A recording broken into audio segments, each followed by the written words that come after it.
Hello Year 12 and welcome to your first lesson for conformity and non-conformity. As per any unit we start, of course we're going to start with the beautiful piece of literature that is the Society and Culture syllabus. So what we're going to be looking at is the very first dot point, factors that influence conformity and obedience in individuals. So in order to understand how people conform, how groups and these subcultures are formed, we need to understand what exactly it is to be conforming or to not conform, and also how obedience works. So why are people obedient to social norms? So starting with conformity, the tendency to change our perceptions, opinions, or behavior in ways that are consistent with group norms. So it's that change that happens as a result of real or perceived group pressure. Usually involves changing your behavior to match that of the majority because you don't want to stand out, because you don't want to be seen as different. There are two types of conformity that we have: informational and normative. So informational is conformity because you believe other people are correct. So you believe that all of the people around you know more than you do, hence why you should probably just go along with what they're saying. So a person in this situation conforms because they need to be right. They don't want to be seen as wrong. They may lack information or not know what the answer is, which then leads them to assume that everybody else probably does. And so they'll look to them when they're unsure because they assume that they're more reliable and they assume that the group has expertise. An example of this is Sharif's 1935 study, which we'll look at in a minute. Our other type of conformity is normative. So conformity because of the need to be accepted, something that we probably experience a lot more of than informational conformity, particularly teenagers. So a person in this situation is going to conform because they fear the possible negative consequences of not going along with the group, because they want to gain acceptance, they want to feel like they belong, they want to avoid conflict and rejection, and they want to be a part of the group. They also don't want to appear different. So for example, clapping because other people are applauding as well. You don't want to be the odd one out. An example of this is Ash's 1951 study. So moving on to Sharif's experiment. It's an autokinetic effect experiment. So the experiment was conducted with the aim of demonstrating that people conform to group norms when they are put in ambiguous situations. So a situation that they don't really know what the answer is, or they're a bit uncertain of what's happening. So it was a lab experiment where he used the autokinetic effect, which is where they put a small spot of light onto a screen when you're standing in a dark room, and this small spot of light will appear to move even though it's still. So it's a visual illusion. What I really want to point out is there's no right answer to this situation, which makes it even more ambiguous. So it was discovered that when participants were individually tested, their estimates varied. So some thought it moved about 20 centimeters, some thought it moved about 80 centimeters, and anywhere in between. The participants were tested in groups of 3. So we're putting peer pressure onto the participants. So Sharif manipulated the composition of the group by putting together 2 people whose estimate of the light movement when alone was very similar. So for example, if there was 3 people, 2 of those people believed that it moved 70 centimeters, whereas the other person would believe it probably moved about maybe 40 centimeters. So a very big difference. So each person in the group had to say aloud how far they thought the light had moved. So the results came that over the numerous estimates or trials, the group converged to a common estimate. So the person whose estimate of movement was greatly different to the other 2, so for example, the person who thought it moved 40 centimeters, conformed to the view of the other 2 who said it moved about 70, for example. So that person felt pressure. They thought that, oh, actually, maybe these other 2 people know more than I do. Maybe I don't want to appear wrong. I'm just going to conform to their point of view. So this experiment showed that people always tend to conform. Not always, but there is that tendency to. So rather than make individual judgments, they come to a group conclusion or a group agreement. So the results show that when in an ambiguous situation, a person will look to others who they think know more for guidance, and they'll adopt the group norm. They want to do the right thing, but may lack the appropriate information. So they get that information from observing others. What I want you to just keep in mind is that, again, there's no right answer to this experiment. So what you need to think is that what would happen if there was an actual correct answer, which is where we come to Ash's social pressure experiment. So Ash took issue with the fact that there was no right answer, and so he came up with his own experiment. Remember, this is the 1950s, so of course it's going to be 50 male students who participated, right? It's just the 50s, that's what they did. So 50 male students participated in a vision test. So as you can see, this is what the vision test was. There is a very obvious answer. It's C. So using the line judgment task, Ash put the participant in a room with 7 others called Confederates. These 7 others, the Confederates, were in on the experiment. So they knew what was happening. And basically they worked with each other and agreed in advance what their response would be. Participant didn't know this, and the participant thought that all of the others were in the same position as themselves. So each person had to state their answer aloud, which line was the target line. And the participant was the last to give their answer. So participant standing last in line had 7 others give potentially the wrong answer, and then the experimenter comes to them, and then they've got to give their answer. So do they go along with what everyone else said, knowing it's wrong, knowing it's making them probably very confused, or do they stick to their own judgment? So of the 18 trials, Confederates gave the wrong answer on 12 of these trials, and they called them the critical trials. As per any good experiment, they also had control conditions with no Confederates. So on average, 32% of the participants went along and conformed with the clearly incorrect majority by also giving the wrong answer. So that shows some of the influence of peer pressure, that 32% of participants knew they were giving the wrong answer, but gave it to go along with the majority. So over the 12 critical trials, 75% of participants conformed at least once. 25 of the participants never conformed. So again, it's that likely to conform, but not always. So in the control group, less than 1% of participants gave the wrong answer. So when there was no other Confederates, almost all of the time, participants gave the right answer. So in conclusion, when participants were interviewed after, most of them said they did not believe their conforming answers, but had gone along with the group for thought of being ridiculed. However, a few did say they believed the group's answers to be correct. So there are different factors that affect conformity. So we have age. The most vulnerable age where there is a greater tendency to conform is obviously that of adolescence. When you're still finding out who you are, what you believe in, what you want to do, what you want to be in life, that is when you're going to have a greater tendency to conform because you're worried about peer pressure. You're worried about the people around you. You also have the attractiveness of a group. So the more attractive you perceive a group to be, the more likely you are to conform to the group's norms because you want to be like them or you want to be liked by them.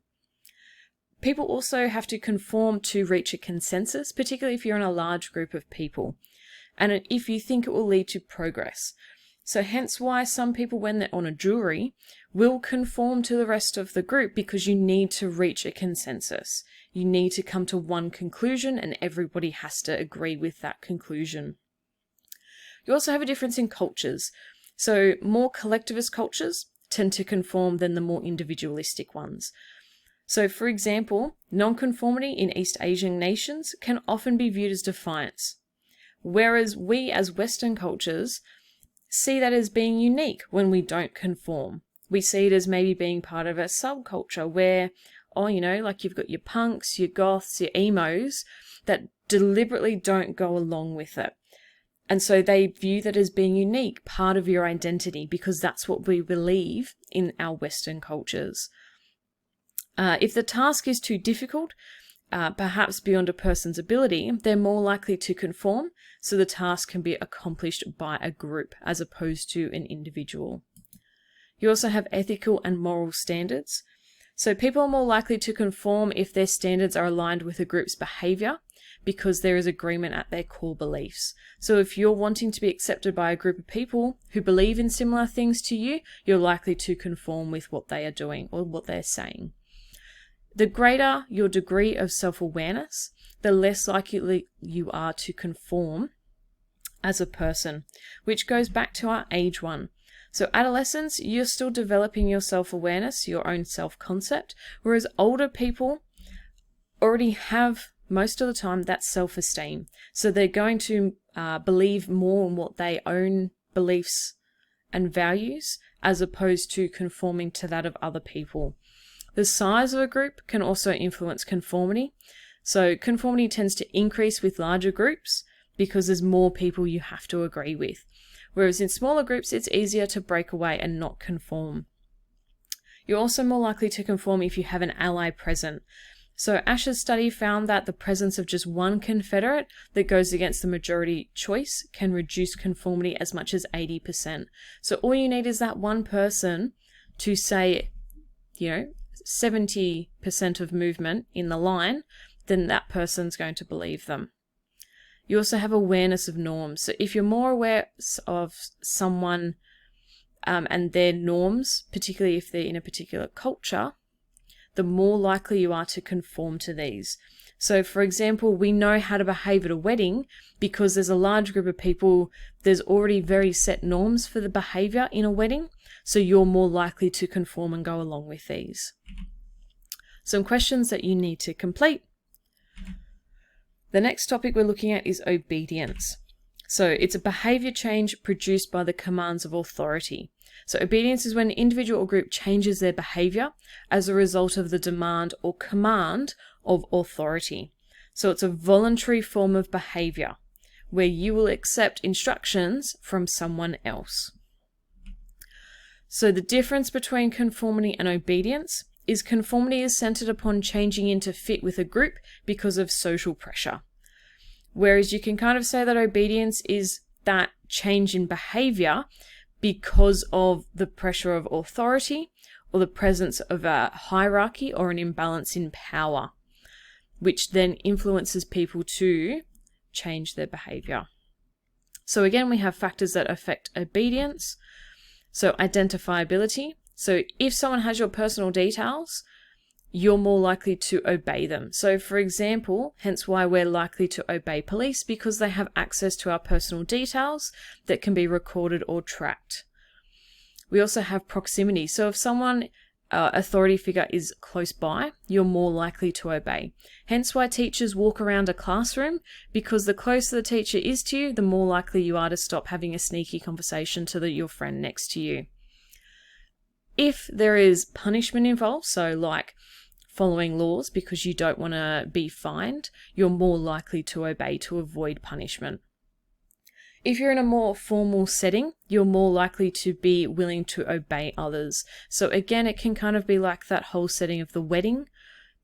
If you're asked to be quiet, you're going to obey because you're in a formal setting. There's lots of others who are doing the same thing. If someone is of a higher status than you, you may fear repercussions and so are more likely to obey. Example being police again. Rewards. People are more likely to obey if there are rewards on offer. So hence why schools have systems of green stamps or merit awards, because you're more likely to follow instructions if there's going to be something positive coming for you. And also when a person has to assume personal responsibility for any harm that can come from obedience, the level of obedience tends to drop. We also have laws, as I've mentioned before, so it can greatly influence the level of obedience. So punishment for breaking laws vary from fines, community service to incarceration. Education. So again, that whole concept of informed citizens are more likely to be skeptical of orders or rules imposed by authority figures. So you're more likely to question decisions made because you have the ability and the skills to go and research and make your own informed decisions, which is also part of the society and culture course. Independence. So your personality and your self-awareness affect the degree of obedience. So if you're more likely to be a more unique an independent person with a high level of self-confidence, you will choose when you would like to obey or not obey things. Religion is another one that asks people to obey because these commands have been written down. So people who strictly adhere to these beliefs are likely to obey it. It's a lifestyle choice. We also have authority figures. So the higher the perceived prestige of the authority figure, the more likely someone is to obey them. So for example, if you were at a university and you're having a conversation with a professor who says one thing, but then the dean, so like the head of the department, comes along and says another, you're more likely to obey the dean than you are the professor, because the dean is a higher authority figure with more prestige than a professor. So some key studies in obedience. So the first of these experiments is Bickman's 1974 social power of a uniform experiment. So there's two things that Bickman wanted to find out. So the first one being, if you were approached by someone, either A, a civilian, B, a milkman, or C, a guard, who were you most likely to obey? If you're asked to, for example, pick up a paper bag, give a dime to a stranger, or move away from a bus stop. And as you would expect, the results indicated that subjects complied more with the guard than the civilian or the milkman. The second experiment, though, was to examine where the guard's power came from in terms of our social context. So subjects were asked to give a dime to a stranger under conditions of either surveillance or non-surveillance. The guard's power was not affected by the surveillance manipulation. So they kind of came to that the guard's power was most likely based on legitimacy. So the fact that we're likely to perceive a guard as being legitimate, being an actual guard, we will treat them that way. So what they then did was a questionnaire study of college students, but these college students did not perceive the guard as either having more power or more legitimacy than the milkman or a civilian. However, based on the experiment where actual people change their behavior based on the guard, then you would kind of say that whilst we can sort of go, oh no, the guard doesn't really have any power, they're no more powerful than a milkman or a civilian, we're still likely to act that way. The next experiment was a study in nurse-physician relationships. So the study looked at how nurses would respond from a phone request from a physician to administer an uncommon drug at a high dosage with the potential for harm to the patient. So they found that 21 out of 22 nurses were willing to complete these phone orders. So even though probably against their own better judgment and training, a physician who, basically a doctor, has told them to deliver this drug at a high dosage with a lot of potential for harm, 21 out of 22 of them were going to do it because they would look at the physician as a powerful authority figure, and therefore this can demonstrate and influence behavior and high levels of obedience, even without the authority figure being physically present.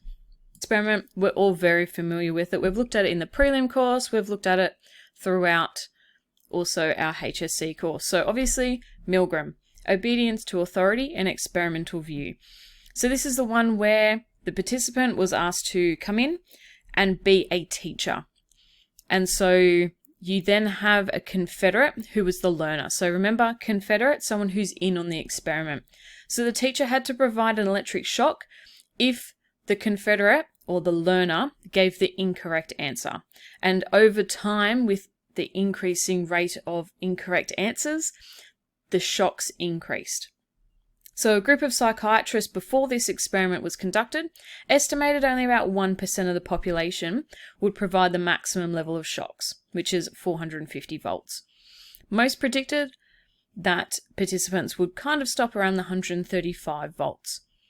However, overall, 65% of participants provided the maximum shock, despite the pleas of the learner. So the learner was actually sitting there, pretending and acting, crying in pain, and actually once the volts got to a certain point, they stopped reacting. So remember, the teacher, the participant, could not see the confederate.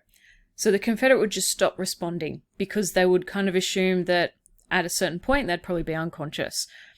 And yet the teacher, the participant, still kept going because the authority figure told them to.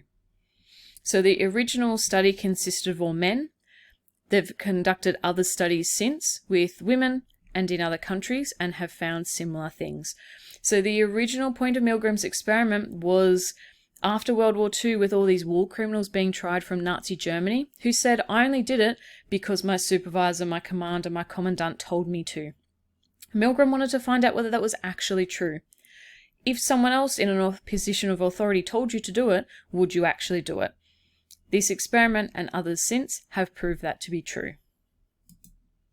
So this is a bit of a diagram showing the voltage and the percentage of each level of shock. So how much percentage of the participants gave that level of shock. So you can see everyone gave 15 volts. It only dropped off a very little bit for 75, and it doesn't actually decrease that much. So other factors. So you have proximity of victim. So evidence indicates a person is more likely to obey an order that may produce harm if that person is physically separated from the potential victim. So because the teacher in Milgram's experiment couldn't see the Confederate or the learner, they kept going, even though the Confederate stopped responding. Whereas when Milgram changed up the experiment a little bit, he observed a drop to 40% full obedience when he placed both the participant and Confederate in the same room. So it's kind of like we act a little bit more humanely when we can see the result of our actions. And there was a drop to 30% full obedience when the participant had to physically place the Confederate's hand on a metal shock plate. Another factor is the escalation of harm. So Milgram's study involved a gradual escalation of potential harm to the Confederate as the teacher increased the level of shocks. The evidence suggests that situations that led to gradual escalation of harm tend to produce more conformity. So that is, once a person starts this process of giving a little shock, gets a little bit bigger, it becomes more difficult to not obey. So it becomes more challenging for the participant to draw the line. Where are they comfortable with stopping when they've just given all of these other shocks? So why stop there? Why not just continue if a person in authority just keeps telling you to? And so this last one is an example of both concepts, conformity and obedience. So a couple more activity questions.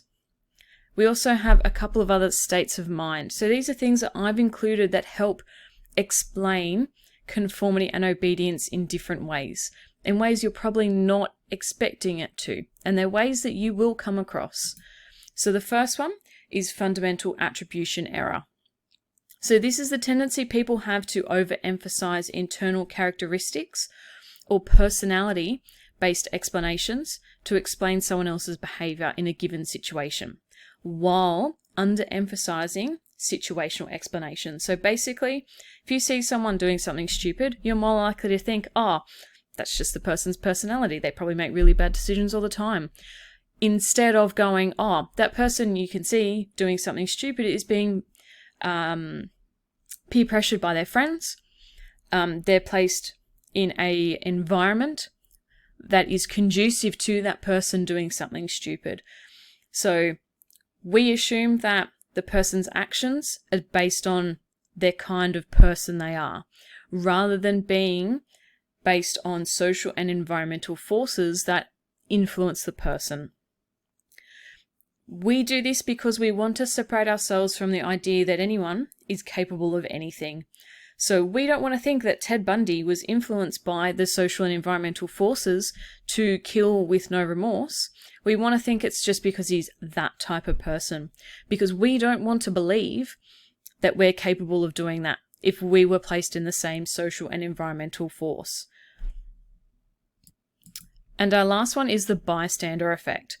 So this is a phenomenon where if an emergency or serious situation was occurring in front of you, if there's only a couple of you, you're more likely to respond than if there was a greater number of people. This is because we will look around us and go, there's heaps of other people here. It's not my responsibility to do something. Someone else will do it, surely.